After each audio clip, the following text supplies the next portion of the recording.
Pemanasan di rumput, guys. Timnas Indonesia sedang melesat, sedang Aduh, gue nonton kealangan-alangan bagot. Ya, lolos itu nggak terlalu membanggakan karena yang main tuh pemain naturalisasi. Udah banyak pemain naturalisasi, segitu-gitu aja kita mainnya di ASEAN aja gitu kan. Bahkan juara ASEAN pun nggak bisa gitu kan. Otomatis dengan naiknya prestasi timnas kita, apalagi dengan banyaknya pemain diaspora sekarang, otomatis timnas kita ini disorot juga sama dunia.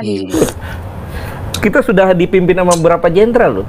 Jenderal polisi pernah, jenderal TNI pernah, pengusaha juga, ya? pernah, politikus pernah, politisi. Iya, gagal. Sekarang ya ada arah ke tren yang positif ya kita dukung. Kalau melenceng lagi ya kita kritik. Jujur, saya yang pernah jadi technical delegate di PON 2016 Jawa Barat, saya nggak kaget dengan situasi seperti ini. Saya bukan pandit hore-hore yang taunya cuma hore-hore. Wah, sepak bola itu jauh lebih indah daripada hanya skor. Kalau lu mementingkan menang kalah, jangan nonton live skor aja. Bagi gua tuh yang penting menang. Oke. Gua nggak peduli lu mau pakai tiki-taka, lu mau pakai bertahan, lu mau parkir pesawat, lu mau parkir tank. Dalam sepak bola, main bagus itu bonus. Dan tetap satu padu bersama Pak Erick Thohir dengan komando beliau di PSSI ini. Tentunya dengan harapan besar adalah memperkuat timnas Indonesia untuk bagaimana tercapai dengan yang katanya adalah push rank ranking FIFA. Timnas Indonesia akan melesat melaju lebih tinggi, dan ini bukan kepentingan pribadi, ini bukan kepentingan parpol politik, ini bukan kepentingan para kritikus, ini bukan kepentingan para elit-elit yang selalu mengoceh, yang selalu mengedumel.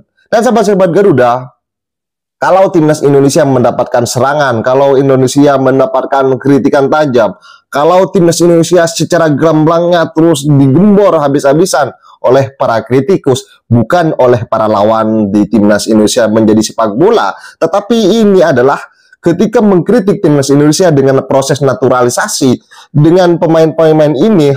Semoga para pemain diaspora itu, semoga pemain-pemain Eropa itu tidak terkena mental karena kritikan itu. Maka langkah yang tepat adalah sahabat Garuda, kita tidak tinggal diam. Dan kabar terbarunya adalah bagaimana netizen Indonesia, supporter Garuda, ultras Garuda, jangan ditantang lah bro. Ini kemarin ketika kritikan itu mengancam kepada timnas Indonesia dengan kritikan tajamnya dengan soal naturalisasi dengan segala macam. Saat ini yang namanya Nur Roji di PR dengan secara terbuka meminta maaf ke publik agar dibukakan hati dan pintu maaf. Jadi bagaimana menurut kalian sahabat-sahabat Garuda? Silakan ditulis di kolom komentar. Dan sahabat-sahabat Garuda, berbicara dari kekuatan dari timnas Indonesia bersama Coach Sintayong, tentunya sungguh sangat luar biasa. Menatap putaran ketiga ini untuk bisa lolos, menjaga asa lolos ke Piala Dunia itu adalah menjadi harapan bangsa Indonesia. Kalau kita menunggu seperti yang komentar-komentar yang sudah pada video sebelumnya, kalau kita mengandalkan pemain lokal, biasa saja, bisa saja harapan kita untuk mentas di level internasional ini tidak akan tercapai. Jadi, naturalisasi berhasil mengangkat derajat timnas Indonesia dengan lambang di dada menjadi kebanggaannya. Dan mungkin mereka yang menjadi kritikus-kritikus sampah-sampah dari timnas Indonesia ini punya kepentingan pribadi, atau mereka karena punya sakit hati kepada satu orang, tetapi yang menjadi korban adalah 280 juta. Berapa? 275 juta bangsa Indonesia. Dan bagaimana tanggapan kalian sahabat-sahabat Garuda? Biar gak salah, mari kita simak bersama. Tambahan waktu. Oke, udah momen timnas Indonesia sedang melesat. Ini gue pakai baju bunga-bunga. Kenapa? Karena hati gue lagi berbunga-bunga. Pemanasan di rumput, guys. Gue nonton kealangan-alangan bagot. Indonesia seri ya guys. Man of the match Martin Paes. Gua bangga banget hidup di negara yang sepak bolanya maju. Harapan kita semoga Indonesia bisa lolos ke Piala Dunia. #kita Garuda. Tadi Martin Paes gimana? sebenarnya kalaupun nanti Indonesia masuk ke Piala Dunia, lolos, itu nggak terlalu membanggakan karena yang main tuh pemain naturalisasi. Udah banyak pemain naturalisasi, segitu-gitu aja. Kita mainnya di ASEAN aja gitu kan. Bahkan juara ASEAN pun nggak bisa gitu kan. Otomatis dengan naiknya prestasi timnas kita, apalagi dengan banyaknya pemain diaspora sekarang, otomatis timnas kita ini disorot juga sama dunia. Masih banyak penonton jebolan atau nggak penonton yang masuk tanpa menggunakan tiket yang dimana jadi ini membuat orang-orang yang udah punya tiket nggak kebagian kursi dan jadi kesel dong karena orang nggak punya tiket kok bisa masuk. Ring yang kita buat lari itu polisi sama penonton ya yang di luar tuh gontok-gontokan ini mau masuk. Kalau ditanya bangga sama timnas nggak? Bangga, saya bangga. Yes, bangga banget. Bangga sama sepak bola Indonesia nggak? Belum tentu. Dapat. Itu dia. Bagus, 1-2. Cantik. Yuk. Ya, mantap. Ini. Ayo. Ya. Anjay. Waji. Syuting Waji. Waji, ayo Waji syuting.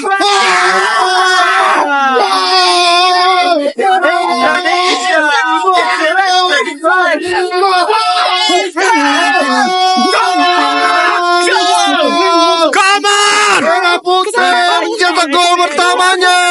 Wahaji.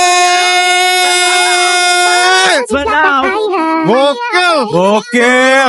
Mancini. Terdiam kau Mancini.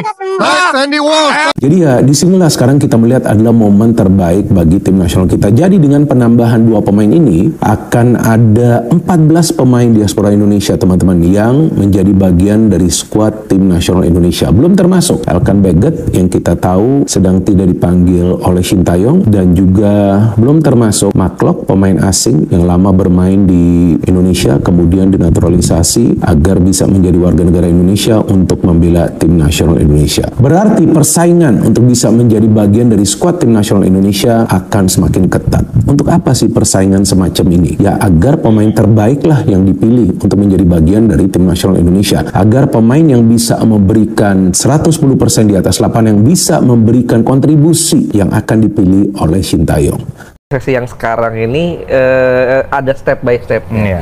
Kan pertama nih step pertama itu PSSI sekarang itu perbaiki timnas. Setelah timnas sudah mulai oke, mereka turun ke liga. Kompetisi dikasih VAR, dikasih wasit yang bagus, dikasih sanksi yang berat, sanksi yang tegas, dan kita bisa lihat sekarang nih kompetisi Liga 1 sudah itunya levelnya udah mulai naik. Perlahan naik. Walaupun masih ada riak-riak, it's okay, sudah naik. Nah sekarang nanti mungkin tinggal setelah itu pembinaan usia muda gitu, step by step lah, karena memang PSSI itu sepak bola Indonesia itu kusut. Kita sudah dipimpin sama beberapa jenderal loh, jenderal polisi pernah, jenderal TNI pernah, pengusaha juga pernah, politikus pernah, politisi. Iya, gagal. Sekarang ya ada arah ke tren yang positif ya kita dukung. Kalau melenceng lagi ya kita kritik. Kita sebagai publik ya fair aja. Bagus kita dukung, enggak kita kritik gitu. Meskipun terkadang orang suka bilang bukankah muara kompetisi itu adalah timnas? Tapi sebenarnya kan PSSI juga membangun itu juga. Artinya saya PSSI mengambil langkah yang beriringan gitu. Jadi kompetisinya juga dibenerin, timnasnya pun juga dibenerin. Nah, salah satu muara dari timnas adalah pembinaan usia muda. Yaitu ada salah satunya PON. Yang dimana itu isinya banyak pemain muda. Tapi ternyata tiba-tiba ada kontroversi sampai Erick Thohir pun juga turun tangan juga. Dan kebetulan Bung Ais mengawal PON ya kebetulan ya.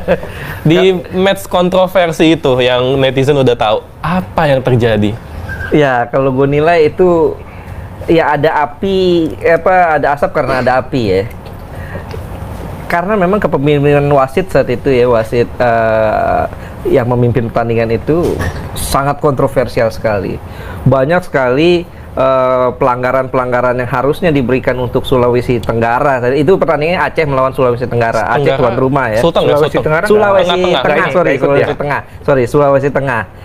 Itu memang banyak kontroversi sekali. Ada saat pemain Sulteng masuk ke dalam kotak penalti, ketendang mukanya, entah ketendang, entah ditendang, yang pasti itu pelanggaran menurut gue ya. Karena terjadi di dalam kotak penalti dan pemainnya jatuh, dan tidak ditiup sama wasit. Wasit play on. Mungkin gak lihat mungkin. Iya, oke. Dan ada lagi di sisi lainnya pemain Sultan saat jatuh bola sudah keluar ditanduk. Ditanduk. Entah tanduk entah sih, kayaknya tanduk sih. Mungkin dia kira dia Zidane kali ya. Dan lagi posisi jatuh itu terekam kamera. Tidak juga ada foul gitu ya. Kalau foul it's okay lah, itu karena bola sudah keluar ya. Itu kartu harusnya. Tidak juga, dan banyak lagi pelanggaran-pelanggaran. Sementara di sisi lain saat pemain Aceh dilanggar langsung kartu. Langsung kartu merah. Kemudian juga terakhir penalti itu sampai 2 kali dan dua-duanya penalti goib ya. Wajar kalau seandainya, gua nggak bilang wajar sih. Enggak dong, jangan dong. Iya, artinya wajar emosi. Tapi wajar lagi lu bilang tuh. Iya. Wajar emosi ya. Kita maklumi ya. Iya, emosinya wajar. Gue memaklumi emosinya. Iya. Emosi pemain Sulawesi Tenggara, kemudian pelatihnya itu Zulkifli Syukur, pelatih Sulteng. Sulawesi Tengah, sorry. Salah mulu tengahnya itu ya. Sulawesi Tengah. Emosinya wajar. Tapi yang gue tidak tolerir adalah kekerasannya, pemukulannya. Itu yang menurut gue apapun salah. Di dalam sepak bola apapun tidak boleh dengan kekerasan. Itu yang dilakukan itu Muhammad Rizky namanya. Muhammad Rizky. Back bagus asli. Itu back bagus, susah sekali ditembus, solid defense-nya segala macam, tapi sayang dia tidak bisa menahan emosi itu. Itu bahaya loh saat wasit lari dipukul, di jab itu ya, bukan sekedar dipukul karena dipukul rahang lewat. Wah, itu untung. Langsung KO ya? Langsung KO karena terkena kepala belakang ya. Dia sempat, kalau gue lihat di situ sempat kejang itu wasit, sempat apa namanya, kayak lidahnya menelan lidah sempat ya, lidah tertelan. Sempat, dan itu sempat ditutupi kan sama steward dan juga pemain-pemain Aceh. Itu sangat mengerikan ya. Artinya memang apa yang dilakukan itu sangat membahayakan nyawa orang. Untungnya alhamdulillah wasit itu selamat gitu. Tapi tetap wasitnya salah dengan segala kontroversinya dan harus diusut. Lisensinya dicabut kata Zulkifli Syukur. Iya, itu kata Zulkifli Syukur ya. Keinginannya. Tapi keinginan ya. Pak Ketum PSSI sudah menjanjikan bahwa itu akan diusut.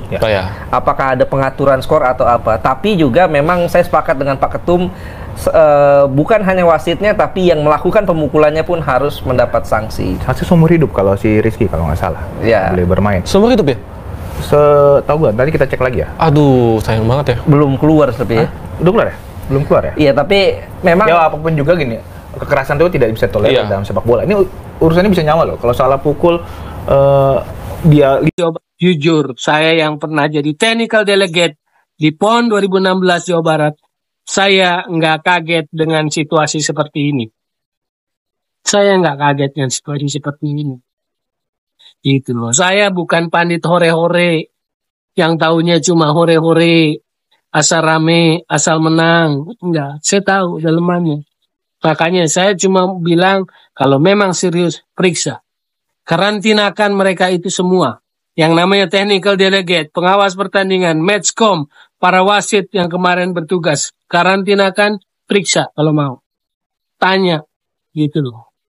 Kalau kita mau sepak bola kita bebenah, jadi lebih bersih.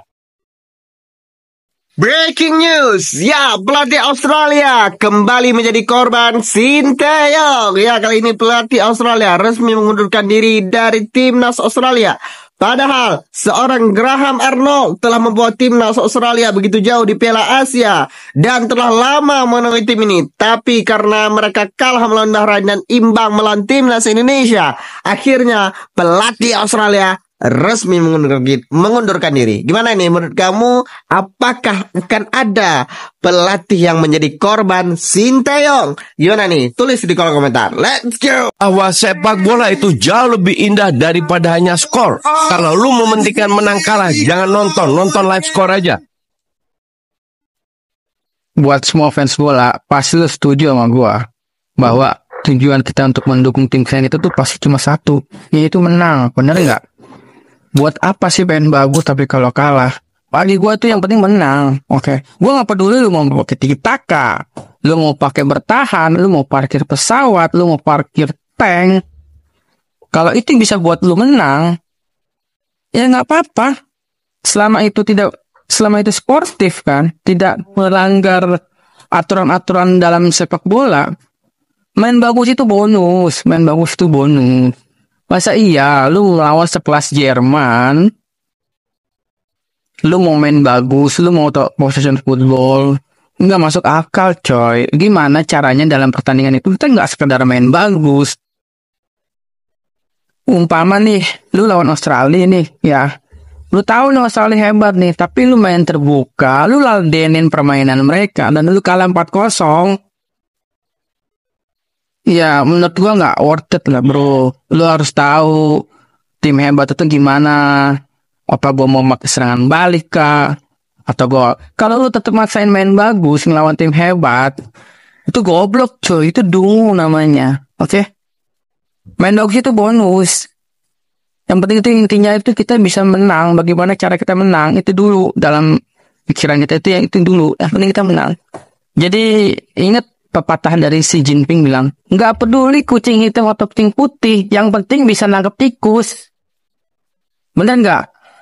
Setuju gak sama gua? Kata-kata hari ini. Hidup lu itu tergantung diri lu sendiri, bukan netizen, bukan orang lain. Jadi kalau lu mau maju, lu harus bisa ngangkat diri lu sendiri. Jangan tergantung oleh faktor lingkungan ketiga, enggak. It's your life. Depends on you. Denk je dat de kans groot is dat ze naar het WK echt kunnen gaan? Ik denk het wel. Ja? De selectie is echt wel goed geworden, vind ik. En verdedigend staat het sowieso echt nu goed. Nu met Maarten Paas op doel natuurlijk. Ja. Dus achterin staat het echt wel sterk. En ik denk dat voorin straks ook wel beter kan met Reinders erbij. Dus ik denk ook wel dat het ook wel steeds gevaarlijk gaan worden voorin, omdat het verdedigend gewoon goed staat. En ja, wat hoop je dat in de komende tijd gaat worden voor jou en ook voor de PSSI van Indonesië? Ja, ik hoop dat mijn proces gewoon een stukje verder gaat komen. Zodat ik straks gewoon kan vliegen naar Indonesië. Om ook natuurlijk de president te ontmoeten van de bond, Erik Thohir. Yes. En ook dat ik gewoon een stap dichter bij mijn proces kom, zodat ik kan spelen voor Indonesië uiteindelijk. Yes. Je kan niet wachten, hè? Zeker. Nee, zeker niet. Ya.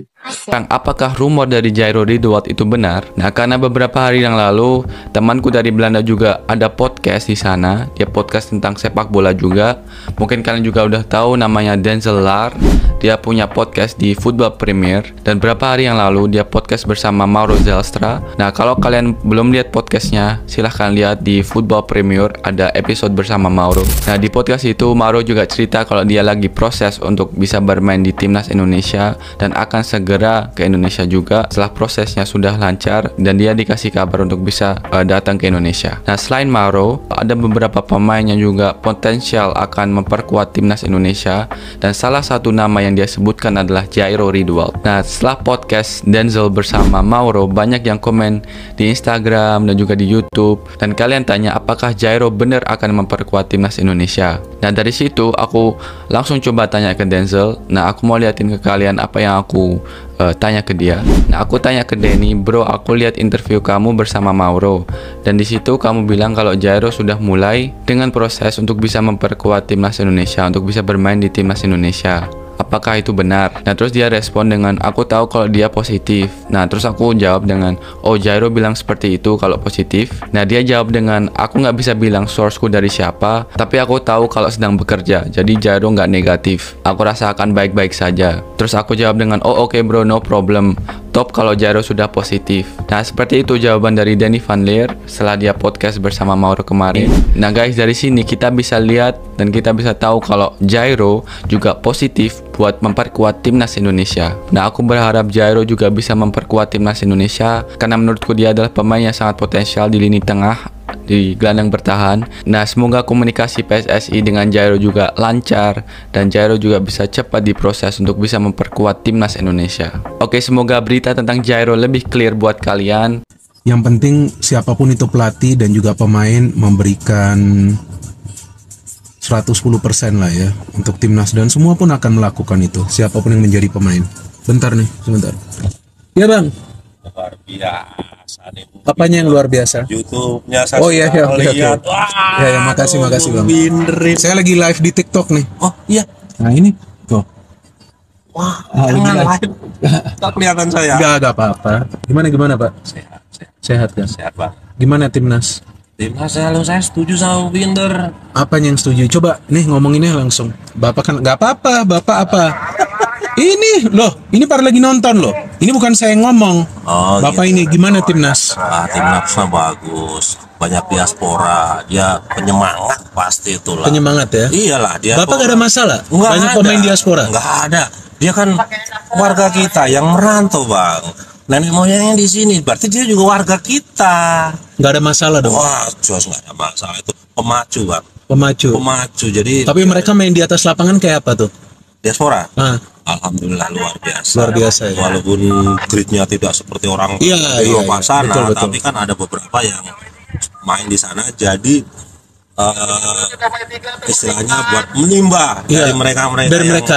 top itu, Bang. Jadi biar para pemain kita yang bermain di liga domestik juga mulai mendapatkan ilmunya, mulai bersaing ya. Nah itu.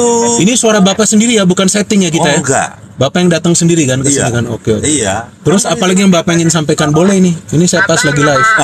Jadi makin semangat kita sekarang ya nonton timnas. Semangat sekali nih. Makanya Bang, pengen banget kalau ada jadwal. Wah, kayaknya kita tuh nyediain kopi, Harus.